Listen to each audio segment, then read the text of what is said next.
మంత్రి పొన్నం ప్రభాకర్ పర్యటించారు. Friendship day సందర్భంగా ఆయన ప్రత్యేక పూజలు చేశారు. పచ్చదనం పేరుతో రేపటి నుంచి ఆగస్టు 9 వరకు పల్లెలు, పట్టణాల్లో పరిశుభ్రత, కాలుష్యాన్ని నివారించడం, చెట్లను పెంచడం లాంటి పనులు చేపడుతున్నట్లు మంత్రి పొన్నం వివరించారు. ఈ కార్యక్రమంలో ప్రతి ఒక్కరూ స్వచ్ఛందంగా పాల్గొనాలని ఆయన విజ్ఞప్తి చేశారు.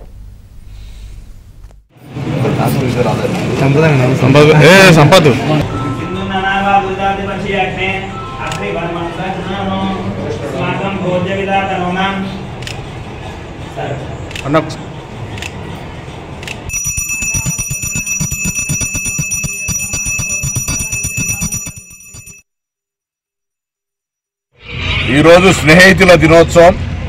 స్నేహితులందరికీ స్నేహితుల దినోత్సవ శుభాకాంక్షలు తెలియజేస్తా ఉన్నాను.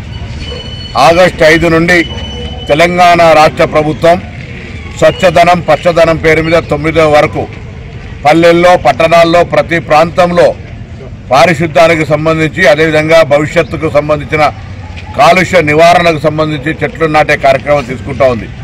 ఇందులో ప్రతి తెలంగాణ బిడ్డ బాధ్యతగా, విధిగా పాల్గొనాలని రాష్ట్ర ప్రభుత్వం తరఫున ప్రతి పౌరునికి విజ్ఞప్తి చేస్తాను. ఈ కార్యక్రమం ఒక సామాజిక కార్యక్రమం.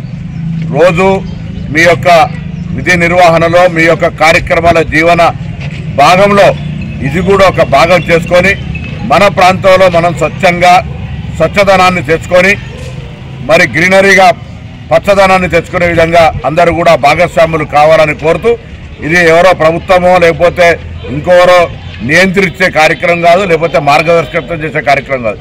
ఇది ప్రజలు స్వచ్ఛందంగా పాల్గొన్నప్పుడు ఈ కార్యక్రమం విజయవంతం అవుతుంది. కాబట్టి రాష్ట్ర వ్యాప్తంగా అన్ని జిల్లాల్లో, అన్ని గ్రామాల్లో, అన్ని వార్డుల్లో ఈ కార్యక్రమంలో కూడా భాగస్వాములు కావాలని ప్రభుత్వ పక్షాలు విజ్ఞప్తి చేస్తారు.